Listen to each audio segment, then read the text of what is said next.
Hola, mi nombre es Anabela Greco, soy médica infectóloga y pediatra del Hospital Evita Pueblo Berazategui y del Instituto Mater Dei de La Plata. Voy a compartir con ustedes la clase de infección de piel y partes blandas.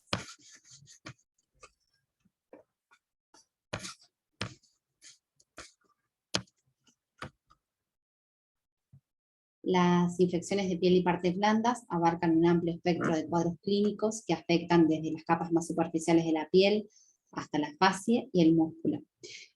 Constituyen una causa muy frecuente de consulta, tanto en el ámbito ambulatorio como en el ámbito hospitalario. Las que requieren hospitalización son aquellas infecciones que son complicadas, y esto implica que tengan un alto riesgo de mortalidad y alto costo sanitario. Afecta principalmente a pacientes con enfermedades de base predisponentes. Las podemos clasificar de distintos tipos, las podemos clasificar como purulentas o no purulentas, como leves, moderadas y graves, superficiales y profundas, o como necrotizantes y no necrotizantes. Yo elegí clasificarlas mejor como necrotizantes y no necrotizantes.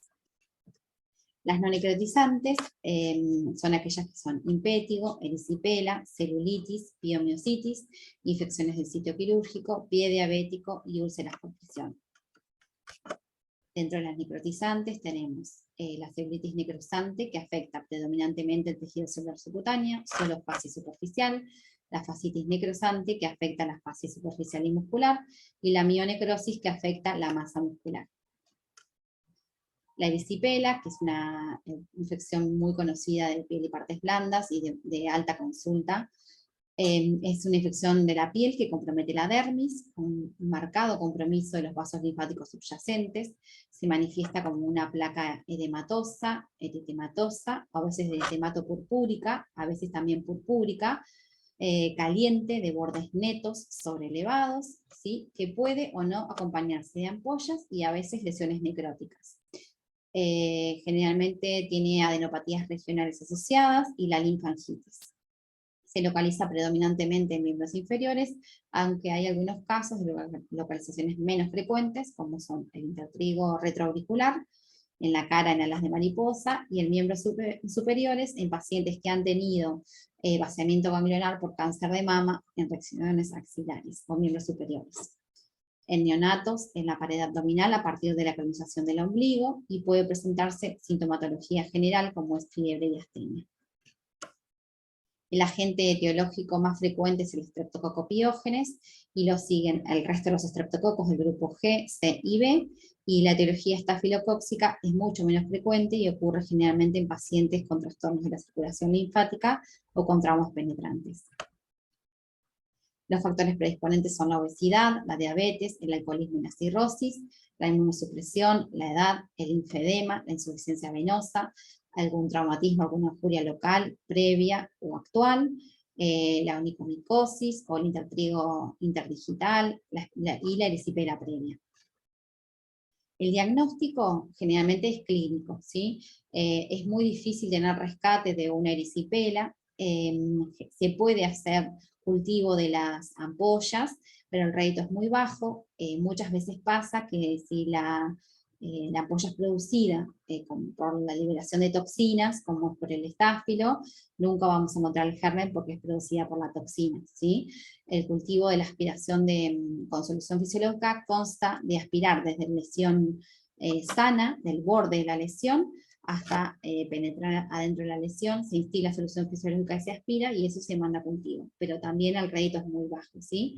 La que tiene un poquito más de rédito es la biopsia de la lesión, que tiene entre un 20 y un 30%. Los hemocultivos también tienen bajo rédito, es menos del 5%, excepto en las infecciones invasivas por Streptococcus pyogenes, donde el rescate es un poco mayor. El tratamiento de elección es la penicilina, ¿sí? Se puede dar por vía oral, o cefalexina, la amoxicilina, amoxiclavulánico o clindamicina en pacientes como alternativas alérgicos a la penicilina, o también se puede aplicar intramuscular, una penicilina benzatínica por semana, por 4 semanas, y si la infección es más complicada, se lo puede internar y ponerle parenteral como penicilina G sódica, cefalotina, cefazolina o ampicilostán. El uso de corticoides es discutido, aunque en algunas situaciones se ve con mejoría clínica en casos seleccionados, ¿sí? El tratamiento dura entre 10 y 14 días, todo esto depende de la evolución del paciente. La celulitis es otra infección que compromete la dermis y el tejido celular subcutáneo, afecta con mayor frecuencia a los miembros inferiores, aunque también puede afectar miembros superiores, cabeza, cuello, tronco y abdomen. El inicio del episodio es brusco, suele aparecer un área afectada eritematosa, edematosa caliente, y que lo que lo diferencia de la erisipela es que no tiene límites definidos y tiene mucho dolor local, ¿sí? Puede presentarse con olores de púrpuras, fluctenas o petequias, y en ocasiones puede también tener necrosis. Suele haber linfagitis y también adenopatías regionales. Generalmente tiene como antecedentes una úlcera, una lesión por rascado, alguna dermatitis previa o alguna herida quirúrgica o traumática como puerta de entrada. El cuadro sistémico, si fuese que tiene afectación, puede tener fiebre, escalofríos o signos de sepsis, y el shock es mucho menos frecuente, pero se asocia con mayor mortalidad. Los factores predisponentes son más o menos parecidos con la erisipela, que tengan alguna puerta de entrada, ¿sí? que sean diabéticos, obesos, edemas en miembros inferiores, el alcoholismo, inmunosupresión en pacientes HIV, el uso de drogas de abuso, celulitis, mordeduras por animales, picadura de insectos, uso de piercing. A la izquierda vemos la foto de un niño que tiene una varicela impetiginizada, con una celulitis y toda una eritrodermia perilesional, incluso con una celulitis preseptal a predominio derecha. Y la imagen de la derecha podemos ver una infección del sitio de inyección endovenosa de drogas. El diagnóstico, la radiografía en realidad no es para diagnóstico de la celulitis, sino para celulitis necrotizantes. Nos sirve para ver si hay aire, es decir, producción de gas digamos, en la RX, ¿sí? El uso de ecografía y tomografía nos permite diagnosticar en realidad colecciones. La resonancia magnética permite ayudar a diferenciar si es una fascitis necrotizante. El centellograma es menos útil, pero bueno, podría diferenciar si es más superficial o profunda la lesión, si es celulitis inflamatoria o infecciosa, o si hay infecciones osteoarticulares asociadas. Los hemocultivos son positivos también con bajo rédito, entre el 2 y el 5%. Lo que es más representativo es poder hacer una punción aspiración con una aguja, que son del sitio. Generalmente lo que más da rédito es donde hay colecciones o abscesos, y eso se envía a cultivo.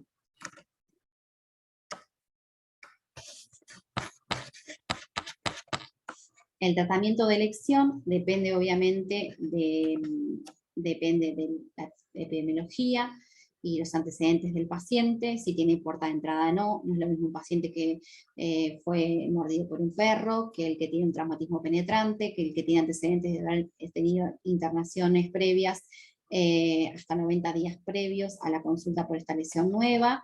Hay que evaluar los antibióticos según el contexto donde se presenta cada paciente. En infecciones severas por el Streptococcus pyogenes y el Staphylococcus aureus, hay que agregar siempre clindamicina, ¿sí? En los que pensamos que solamente es una infección de la comunidad, podemos pensar en Staphylococcus aureus medicina sensible si no tiene antecedentes de relevancia. Y ahí pensamos en cefalexina o amoxiclavulan. En pacientes alérgicos a la penicilina, pensamos, si el paciente es interno obviamente, en vancomicina, en clindamicina o en el uso de quinolonas como levofloxacina.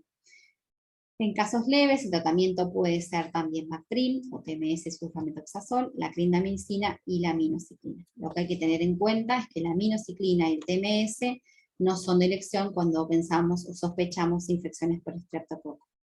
La duración puede ser de 7 a 14 días, depende siempre de la gravedad del paciente. En las formas leves se prefiere 7 días, y en las formas moderadas 14 días. A veces se requieren hasta 14 días, de 14 a 21 días de tratamiento. Bueno, acá les dejo el cuadro igual de tratamiento según el germen. Si hay rescate de germen es más fácil Después, adecuar los antibióticos según el germen rescatado. Si es un Streptopiógenes, obviamente la penicilina, las amoxicilinas o cefalosporinas son de primera elección. Y el resto de los estreptococos también. Si es el paciente, acordémonos, ¿no?, que si es alérgico a la penicilina, utilizamos la clindamicina o vancomicina si el paciente está internado. El estafilomedicina sensible se usa las cefalosporinas de primera generación, con cefazolina o cefalotina. En el METI-R siempre usamos TMS, clinda o vancomicina. Y en pacientes que tienen antecedentes de heridas que se produjeron en aguas dulces, pensamos en las aeromonas, por lo cual se cubre con quinolonas o cefalosporinas de tercera generación más gentamicina. En heridas producidas en aguas saladas, con doxiciclina, en mordeduras caninas o humanas, amoxiclavulan. Siempre hay que pensar el paciente en un contexto y con los antecedentes epidemiológicos y clínicos que tengan para adecuar el antibiótico. Los diagnósticos diferenciales son múltiples, pero bueno, los más frecuentes en las trombosis superficiales y las trombosis profundas, principalmente los pacientes que tienen erisipelas o infecciones importantes en miembros inferiores, porque las trombosis muchas veces se presentan también con eritema, con aumento de calor y con rubor, y es muy difícil. Bueno, con un ecodoppler lo solucionamos y vemos si no hay trombosis asociadas, ¿sí? Dermatitis de contacto, las picaduras de insecto también. Cuando es reciente la consulta es más fácil saber que la inflamación, el calor y el rubor es propio de la picadura de insecto, pero cuando corren los días teniendo el antecedente una picadura que es la puerta de entrada, ahí ya sospechamos más que la lesión está sobreinfectada, y ahí deberíamos tratarla, ¿sí? Reacciones adversas por drogas, es decir, farmacodermias, entre otras. Bueno, el impétigo es una lesión superficial, es una piodermitis que afecta solamente la epidermis, cura sin dejar cicatriz, ¿sí? Y se presenta principalmente en los niños de entre 2 y 5 años. Se caracteriza por una ampolla epidérmica que se rompe con facilidad y deja un líquido que al desecar forma una costra melicérica como aspecto de miel. Se produce en zonas más expuestas, como la cara y los miembros. Se da principalmente en las épocas del año donde el clima es cálido o húmedo, y en el verano, y es altamente transmisible.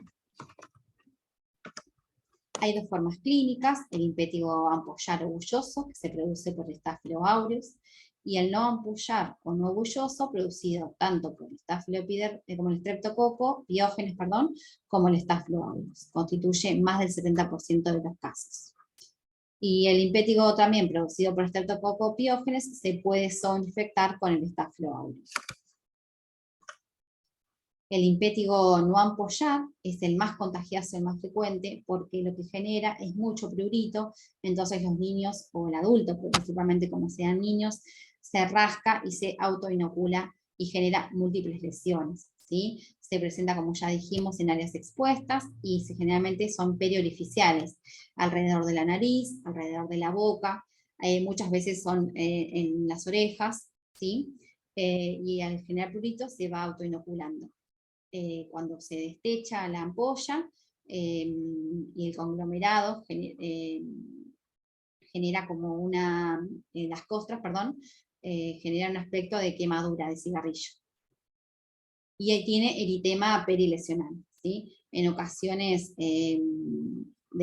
nunca deja cicatriz, y lo que sí deja a veces es como un área hiperpigmentada. Y la mayoría de las veces no tiene repercusión sistémica. El impétigo ampollar afecta a neonatos, generalmente puede afectar a niños mayores y adultos. La localización más frecuente es en tronco. Está causado por la toxina exfoliativa tipo A o tipo B del Staphylo aureus, y una forma localizada es el síndrome de piel escaldada estafilocóxica. Se producen ampollas, ¿sí?, que son muy flácidas, o sea, se rompen fácilmente, con márgenes limitados, sin eritema alrededor, que la diferencia del impétigo ampollar, con un contenido seroso cetrino que puede sobreinfectarse además y tener un contenido purulento. Al romperse el líquido se deseca y deja una costra amarilla o amarronada y queda el signo patognomónico del collarete epidérmico, que es como el resto de del techo de todas las ampollas ya rotas. Se produce en áreas húmedas, como son las axilas, el cuello y el intertrigo. Suele resolver en algunas semanas y en la mayoría de los casos sin dejar cicatriz. Puede acompañarse de síntomas sistémicos, pero son infrecuentes. Cuando el tratamiento es adecuado, es raro que tenga otras complicaciones. Y es menos contagioso que el no ampollar. El tratamiento de elección es la mupirocina, ungüento tópico, o el ácido fucídico 3 veces por día por 7 días. Cuando yo pongo igual es porque está comprobado que el tratamiento tópico como el tratamiento sistémico, obviamente en lesiones localizadas, es tan efectivo el tratamiento sistémico, por lo cual estaríamos en condiciones de solo aplicar el tratamiento tópico. Salvo que las lesiones sean extensas, en ese caso se elige cefalexina o amoxiclavulánico durante 10 días.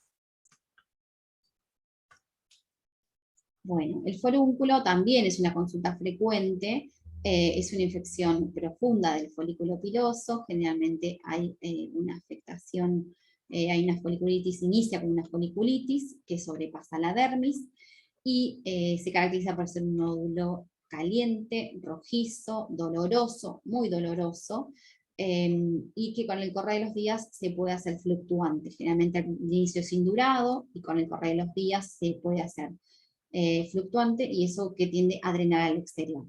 Cuando cura con cicatriz. La forunculosis es cuando tenemos antecedentes de forúnculos a repetición, ¿sí? El paciente tiene forúnculos múltiples en el momento del examen, ¿sí? Hay que tener en cuenta que estos pacientes que tienen forunculosis recurrentes, la mejor opción es hacer un tratamiento de contaminación. Esto ya no es para la emergencia, pero sí sería interesante poder derivar al paciente al consultorio de infectología o un manejo clínico o pediátrico que puedan darle un tratamiento de contaminación con baños de clorexidina y mupirocina, tanto en región axilar, inguinal como intranasal. Y también es interesante saber si el paciente es el único que tiene antecedentes de forúnculos, o en la casa todos tienen antecedentes de forúnculos, el tratamiento entonces debería ser un tratamiento de contaminación familiar. Insistir en no compartir toallas, jabones, en el momento que el paciente está cursando la infección, para no contagiar al resto. El Staphylococcus aureus es el agente infeccioso más frecuente, y puede aparecer, según en realidad la localización donde se presenta el forúnculo, cambia obviamente el germen que lo afecta. Obviamente no es lo mismo en cualquier sitio que en una zona perianal donde la contaminación o las bacterias no son las mismas. El tratamiento antibiótico puede ser cefalexina, pero siempre hay que tener en cuenta que los antecedentes del paciente, forúnculos a repetición, enfermedades de base, factores predisponentes, para pensar en el estáfilo METI-R para el tratamiento, y ahí en cambio daríamos Bactrim, clindamicina, minocyclina. La piomiositis es otra de las infecciones que tenemos, es una infección aguda del músculo con acumulación de pus entre las fibras musculares. Puede ser primaria o secundaria a una infección localizada en la proximidad del tejido muscular. Obviamente tiene como factores predisponentes en pacientes diabéticos, con hepatopatías, con corticoterapia, con enfermedades hematológicas, conectivas, y del uso de drogas endovenosas en pacientes HIV. Y en los pacientes que son inmunocompetentes, el ejercicio intenso también es un factor predisponente. La etiología, el estáfilo es el 77% de las causas, y el resto del porcentaje está por el estreptococo, principalmente el piógeno, y el resto del grupo de los beta-hemolíticos. Es raro por bacilos gram negativos o anaerobios, u hongos o micobacterias, pero siempre que un paciente tenga una mala evolución, o sea un paciente inmunosuprimido o inmunodeprimido, hay que pensar en patologías por gérmenes atípicos. El paciente tiene varias etapas, comienza con un dolor y una tumefacción del tejido celular subcutánea. Cuando va progresando se hace una etapa supurativa, donde el dolor se intensifica, la tumefacción también aumenta, hay fiebre, signos de flogosis, y puede palparse la induración. Sin tratamiento adecuado, obviamente puede progresar en la fase final con focos metastásicos, shock y fallo multiorgánico. Es poco probable, puede ocurrir también que el paciente debute con una forma aguda con un shock tóxico. sobre todo cuando el agente etiológico es el Streptococcus pyogenes, que da una bacteriemia entre el 5 y el 30%. El diagnóstico en realidad no es por clínica, pero todo ayuda junto con un laboratorio, una leucocitosis, un aumento de nitrosedimentación, la PCR y la CPK puede estar normal o levemente aumentada. El diagnóstico por imágenes obviamente nos ayuda un montón, una ecografía, la tomografía siempre debe ser con contraste, y la resonancia magnética para ver la profundidad. La realización de la punción guiada para diagnóstico de drenaje, obviamente que es diagnóstico y tratamiento, ¿sí? No sirve para el tratamiento. El drenaje, obviamente, siempre hay que insistir en tomar la muestra y enviar muestras para cultivos. Eso nos va a ayudar después a focalizar el tratamiento antibiótico. Se puede iniciar con cefalosporinas de primera generación y como alternativa ampicilina, suroctán y clindamicina. Principalmente pacientes, como habíamos dicho, alérgicos. Siempre hay que tener en cuenta, otra vez insisto con esto, con el METI-R, con el Staphylo METI-R, para ampliar el esquema antibiótico. Y las infecciones necrotizantes, que son como la cabeza de lo que serían las emergencias infectológicas, ¿sí? Son infecciones graves de piel y partes blandas, tienen compromiso de estructuras más profundas, la fascia y el músculo, la necrosis es extensa y es progresiva, ¿sí? El paciente suele estar tóxico, ¿sí? Es decir, séptico, y es una urgencia quirúrgica e infectológica. La falta de reconocimiento precoz de estos procesos hacen que se demore en el diagnóstico de los procedimientos quirúrgicos, y esto aumenta la mortalidad del paciente. La mortalidad va desde el 20% en las fascitis necrotizantes hasta el 80% en las miositis estreptocóccicas. Los tipos de lesiones necrotizantes, tenemos la celulitis necrosante que afecta predominantemente piel y tejido celular subcutáneo, como la fascia superficial, la fascitis necrosante que afecta la fascia superficial muscular, y la mionecrosis, que es un proceso agudo, que compromete el músculo esquelético, el paciente está tóxico, progresa rápidamente y es potencialmente fatal. A la derecha yo le puse un síndrome de Fournier. Como todos saben, hay que insistir que es una emergencia tanto quirúrgica como infectológica. Los factores predisponentes son antecedentes de traumas previos, los inyectables, lesiones varicelosas, lesiones espontáneas relacionadas con patologías colónicas. Si el paciente tiene antecedentes de infecciones urinarias recurrentes, si el paciente fue instrumentalizado con la vía urinaria los días previos, si tuvo cirugías previas, tanto uretrales, genitales, vaginales o gastrointestinales, si el paciente es diabético o tiene enfermedad vascular periférica o es un paciente neutropénico. ¿Qué cosas nos dan señales de que el paciente sospechamos que tiene una infección necrotizante profunda? Es un dolor intenso, el paciente refiere un dolor intenso y desproporcionado para lo que uno observa, tiene más edema que el eritema, ¿sí? El edema generalmente sobrepasa el eritema, puede tener anestesia cutánea, la coloración puede ser azul purpúrica en parches, pero cuando estamos frente a coloraciones purpúricas o necrosis ya estaríamos tarde, al igual que cuando el paciente se encuentra con alteración del sensorio y otras marcas de evidencia de enfermedad sistémica, de signos sistémicos que informan que el paciente está progresando en shock séptico, ¿sí? Las bullas hemorrágicas, que el paciente tenga fiebre, es importante palpar al paciente para ver si tiene crepitación, ¿sí? Y la rápida progresión del cuadro, a pesar de que el paciente tenga antibióticos adecuados, nos habla de una progresión del cuadro y una mala evolución del mismo. Y el shock séptico, obviamente, es como la etapa final. La etiología, el 60-70% es polimicrobiana. En este caso, hablamos de aerobios y anaerobios. Dentro de los aerobios hay que pensar en las enterobacterias, en las bacilos gram negativas, en los estreptococos, en el Staphylo aureus. Y dentro de los anaerobios, los peptostreptococos, el bacteroides frágiles, la prebotela, ¿sí? El clostridium. Y cuando es monobacteriana, que son las menos frecuentes, el Streptococcus beta hemolítico, el Staphylo aureus y el clostridium son los más frecuentes. Recordemos que en inmunosuprimidos siempre hay que pensar en hongos y en cigomicetes. Yo les dejo acá el cuadro para no ser tan insistente con esto, pero la clase con esto, pero según la patología o la clínica que presente el paciente, la localización y los antecedentes del paciente, los gérmenes más frecuentes, ¿sí? Para adecuar. Igual uno pone una antibiótico-terapia general de amplio espectro, y después, según los gérmenes rescatados o según la evolución del paciente, uno reduce ese esquema o lo focaliza según los rescates que tenemos. El diagnóstico, obviamente, es por la clínica, pero son cosas que nos apoyan a pensar que el paciente tiene una infección necrotizante, cuando el paciente tiene más de 15.000 blancos, cuando tiene un sodio menor a 135, una creatinina mayor a 1.6, la PCR mayor a 150, una glucemia mayor a 180, una hemoglobina menor a 13, y hoy cuando hay un aumento de la CPK, obviamente sospechamos compromiso de necrosis profunda, y también el ácido láctico nos ayuda a ver que hay signos de infección.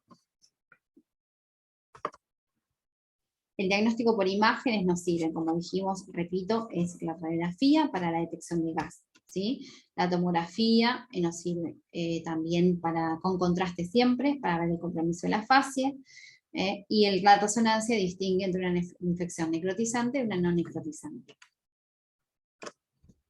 El diagnóstico etiológico, ¿sí? Es una lucha que a veces topase con los cirujanos, pero hay que insistir en que, si bien es muy importante, que drenen, que se limpie todo lo que sea posible, ¿sí? Se tomen muestras de la secreción de piel y partes blandas, y si se ve que incluso hay compromiso óseo, tomar una muestra ósea, una punción ósea aspirativa, para enviar a cultivos para la bacteriología, y también es importante la anatomía patológica. Muchas veces nos pasa que cuando pensamos que no sospechamos tuberculosis, pero el paciente no tiene una evolución clínica, la vaciloscopía a veces tiene un bajo rédito, y para el cultivo de TBC se tarda un mes más o menos. Entonces la anatomía patológica muchas veces nos ayuda a tener un diagnóstico más precoz que esperar el cultivo para tuberculosis u hongos. El tratamiento es antibióticos, es cirugía y es cuidados intensivos. El quirúrgico, bueno, la mortalidad disminuye cuanto antes se ingresa el paciente en quirófano, se tiene que resolver dentro de las 24 horas del diagnóstico, y es más beneficioso si se resuelve dentro de las 6 horas que el paciente ingresa al hospital. Existe mayor progresión de la necrosis, o sea, es muy rápida la progresión, es de 2 a 3 centímetros por hora, y los principios del manejo quirúrgico son la exploración quirúrgica precoz ante la sospecha, la mionecrosis clostridial, hay que estabilizar al paciente hemodinámicamente, va desde el comienzo cuando está en la guardia, o está en terapia intensiva, y se complementa en quirófano, pero no, la inestabilidad no implica que el paciente no debe entrar a quirófano. Si el paciente no ingresa a quirófano y no hacemos toilet, tampoco lo vamos a poder estabilizar. Si no se saca el foco, no se drena el foco, el paciente tampoco se va a estabilizar. Ahí hay que discutir y ponerse enfáticos con los cirujanos, tanto traumatólogos como cirujanos generales, porque cuanto antes se drene el foco es más fácil poder posteriormente estabilizar al paciente. El desbridamiento amplio con resección del área desvitalizadas y necróticas hasta dejar tejido vital y sangrante, ¿sí? La herida quirúrgica debe dejarse abierta, porque esto es frecuente que en el correr de los días, cada 24 o 48 horas, sigan apareciendo lesiones necróticas que deben removerse en quirófano todas las veces que sean necesarias, ¿sí? Mientras que aparezca lesión necrótica, esas lesiones deben sacarse, por lo cual generalmente los pacientes tienen más de una toaleta quirúrgica. Para elegir el esquema antibiótico, generalmente es un antibiótico de amplio espectro, pero que hay que tener en cuenta si el paciente procede de la comunidad, si el paciente está internado, o si el paciente estuvo internado 90 días previos o recibió antibióticos días previos, si el paciente es un inmunocomprometido o tiene comorbilidades como insuficiencia renal, hepática, o es alérgico a algo. Dentro de los antibióticos de primera elección tenemos vancomicina, clindamicina y piperacilina, tazobactam. También podemos usar vancomycin de carbapenem. Todo esto depende del contexto del paciente.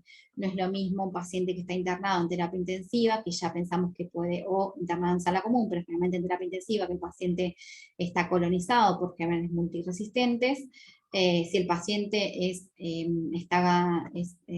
fue hisopado también en terapia y está colonizado, que un paciente que viene de la comunidad, ¿sí? Siempre insistimos en usar clindamicina. Lo que hace la clindamicina es un antibiótico que inhibe la síntesis proteica, y lo que hace la clindamicina es suprimir la producción de toxina y de los factores de virulencia, ¿sí?, del Staphylococcus aureus. Por eso siempre en los esquemas se elige que la clindamicina esté en infecciones graves, ¿sí? Otros antibióticos que también son inhibidores de la síntesis proteica son el idesonid y la tigeciclina. Por eso, pero se utilizaría si sospechamos alguna resistencia, ¿sí? Después, con el cultivo, el cuadrito a la derecha, con el cultivo ya podemos focalizar el antibiótico según antibiogramas, si son cocos gram positivos, vancomicina o daptomicina como alternativa, si el paciente es alérgico, ¿sí? Es muy importante a veces pensamos que el paciente es alérgico a la vancomicina, y a veces tiene que ver con la técnica de administración de la vancomicina, a veces se pasa en bolo, ¿sí? Y la administración lenta, o a veces la premedicación, ayudan o alcanzan para que el paciente pueda recibir vancomicina, ¿sí? Los bacilos gram negativos se utilizan piperacillina tazobactam o cefepime. Si el paciente obviamente está colonizado o ha tenido antecedentes de gérmenes multiresistentes o de KPC, de Klebsiella KPC, o de productor de carbapenemasas, pensamos en meropenem y imipenem, ¿sí? O gérmenes multiresistentes, como son el Acinetobacter o las pseudomonas multiresistentes, en la combinación de meropenem, colistin y tigeciclina. Si el paciente está cursando con una sepsis a gram negativos, la utilización de aminoglucósidos sirve para reducir la bacteriemia, ¿sí? Acorta, digo, el periodo de bacteriemia.